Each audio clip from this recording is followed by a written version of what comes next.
Yo, what is going on, guys? I'm going to show you how I made $1,100 with NASDAQ Futures. I'm going to go over the trade recap, kind of how I determined my bias for today. And I'm going to show you my entry and the different confluences that I stacked to make the trade today. So, as you know, it is a terrible time. If you're just starting out and just trying to learn how to trade, it is a terrible time to learn because of Trump's tariffs. We're in a huge bear market right now. I think we've had 4 negative 5% days on the NASDAQ and the S&P futures.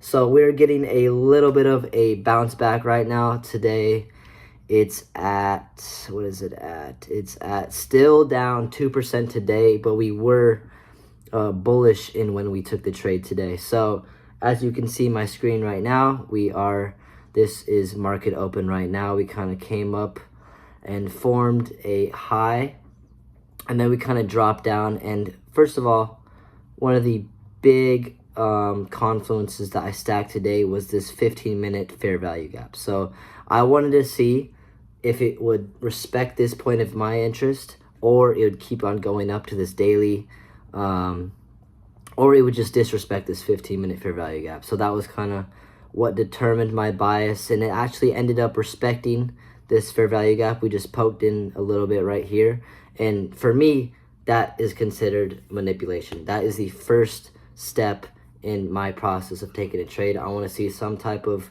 point of interest, like a 15-minute fair value gap, being respected and being manipulated into thinking that we are going to go short. So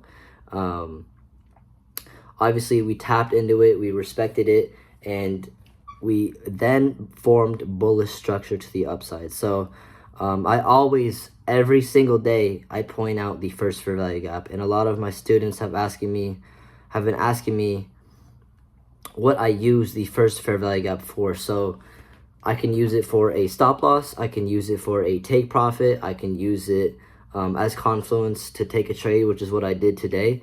Today we actually inversed this first fair value gap by coming back down. I thought it was gonna just respect it, but we actually pushed through and then broke back down into it, which is where I took my trade off the reaction of the inverse. And we also form another fair value gap that we end up respecting. We just wick into it a little bit like we did with the 15-minute fair value gap. So we wick into both of these here. This was a break of structure, another reason why I took the trade today. So yeah, we have a lot of different confluences. We have the respect of the 15-minute fair value gap, the inverse of the first fair value gap. Holy shit. We have a break of structure at 9:43, and we have just another fair value gap that was formed on the way up, and all those were respected. And then the last point is just to target opposing liquidity, and that's exactly what we did. I think it was 50 points, 56 points to the upside, 1,100 and something dollars. I have to recheck on what I made today, but it was a good day for me. We ended up falling short of this buy side liquidity, and we formed bear structure after this break of structure. Kind of could have entered here off this order block, but it's a little bit choppier during after where I like to trade. So anything after 10:10 Eastern Standard Time, I'm done. I'm off the charts. No matter what happens, I'm off the charts. That is the end of the macro. That is the end of the drawn liquidity, and I am done for the day. So, I mean, it was pretty good. I wasn't gonna take a long until I kind of found the price action, or I looked at the price action for today, and yeah, this was kind of London session. We're kind of forming accumulation, and then we're kind of distributing to the upside.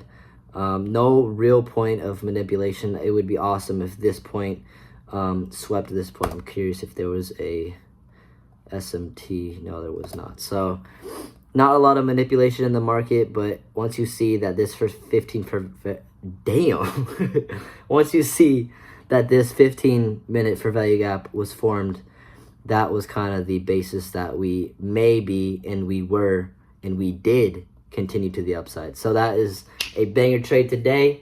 Like I said, it is $1,100. I will include a screenshot at the end of this video. But yeah, that's it for today. Peace.